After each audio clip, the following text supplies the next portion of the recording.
Manipulators, they're everywhere. In fact, studies suggest that we encounter manipulative behavior almost every day. We're talking about every facet of life here, folks. From the social media posts that make you question your self-worth, to the persuasive tactics of a charming friend, manipulation is a common thread. But don't fret. Understanding manipulation is the first step to guarding against it, the first step to reclaiming your autonomy.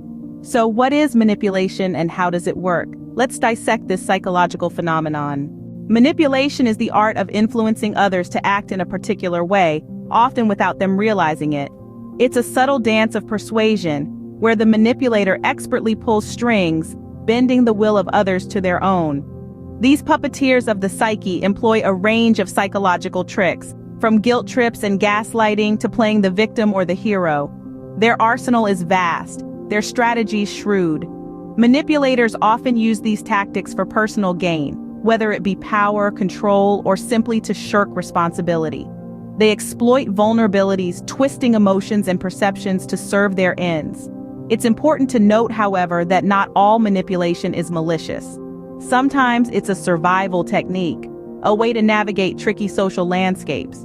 But whether benign or malevolent, manipulation is a powerful psychological tool that's deeply woven into our daily interactions. Now that we've defined manipulation, let's delve into its key components. Scene script. Manipulation is composed of three key elements: the manipulator, the manipulated, and the method. Let's start with the manipulator. These are individuals who seek to control others for their own benefit.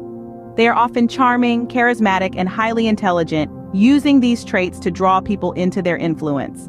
Manipulators are masters at understanding human behavior, exploiting emotions, insecurities, and vulnerabilities as a means to gain power and control. Next, we have the manipulated, the unfortunate targets of the manipulator.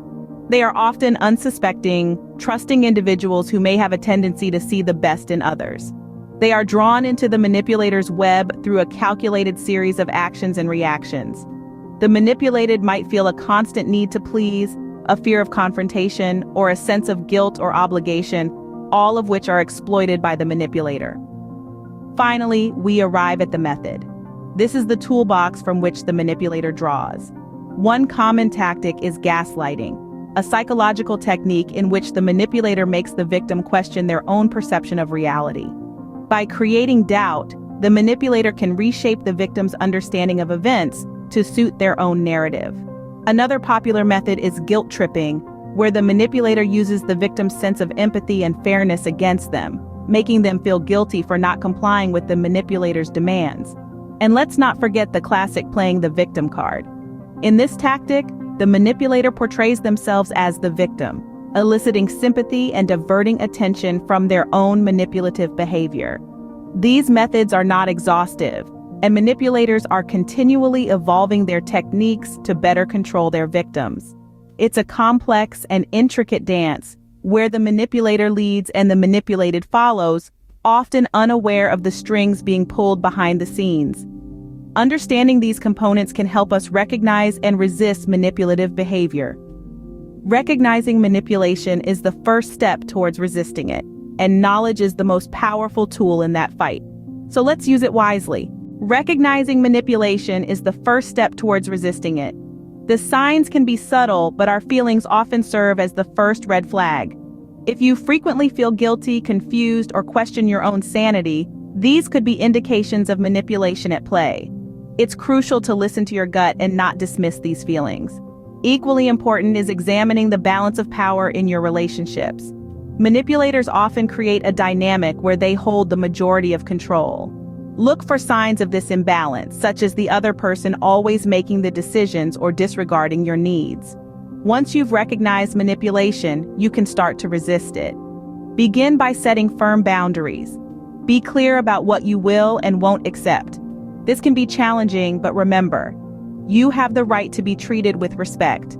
Seeking support is essential too. Share your experiences with trusted friends, family, or a mental health professional. They can provide you with the validation and guidance you need to navigate this tricky terrain. By understanding manipulation and its components, we can empower ourselves to resist it. Manipulation is a complex and pervasive psychological phenomenon. We've journeyed through its intricate world, dissected its components, and highlighted ways to recognize and resist it. This understanding is not just intriguing, it's empowering. It fortifies us against the subtle sway of manipulators, allowing us to take control of our own narratives. It's a tool, a shield, and a guiding light in the labyrinth of human interactions. Remember, knowledge is power. By understanding manipulation, we can become more resilient and less susceptible to its influences.